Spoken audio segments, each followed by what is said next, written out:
শহীদ পরিবারের যে আকুতি, শহীদ পরিবারের যে আকাঙ্ক্ষা, আমরা সেটাই সরকারের কাছে বারবার ব্যক্ত করছি যে এই শহীদ পরিবারের এই যে এখনের যে কান্না, এটা ক্রোধে পরিণত হবে খুব শীঘ্রই। যদি এই আহতদের এবং শহীদদের পরিবারের বিচার নিশ্চিত না করা হয়, দ্রুততম সময়ের মধ্যে আওয়ামী লীগের বিচার নিশ্চিত করা না হয়, এই কান্না ক্রোধে পরিণত হবে। এবং এই সরকার আমরা দেখতে পাচ্ছি যে বিচার, এটা খুবই, আমরা কোনো দৃশ্যমান বিচার প্রক্রিয়া এখনো পর্যন্ত দেখতে পাচ্ছি না, যেটা আমাদেরকে আশাহত করছে।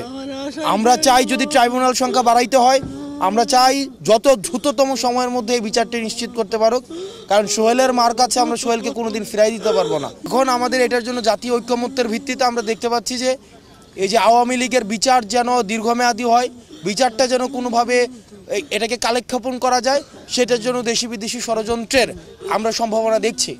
এই সরকারের কাছে আমাদের স্পষ্ট আহ্বান থাকছে, আপনারা ছাত্র জনতার রক্তের উপরে দাঁড়িয়ে আপনারা সরকার গঠন করেছেন এবং আপনাদেরকে মাথায় রাখতে হবে, আপনারা একটা ইন্টারিম পিরিয়ডের গভর্নমেন্ট, আপনারা একটা জরুরি মুহূর্তে আপনারা ক্ষমতায় এসছেন। আপনাদের বিচারটা যদি আপনারা নিশ্চিত করতে না পারেন, আওয়ামী লীগের বিচার যদি নিশ্চিত না করতে পারেন, আপনাদের পুরো প্রক্রিয়া প্রশ্নবিদ্ধ হবে।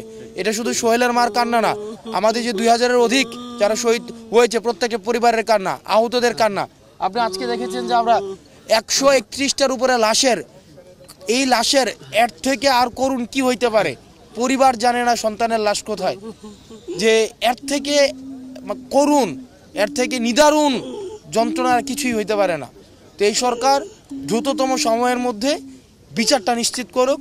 আমরা এই সোহেলের মার এই যে প্রশ্ন, আমরা তো আসলে এই প্রশ্নের উত্তর আমরা কি দিব? এই যে ওনার ক্রোধের উত্তর আমরা কি দিব? ক্ষোভের উত্তর আমরা কি দিব? এই যে ওনার ক্ষোভ, আসলেই তো আমরা কি করতে পারছি?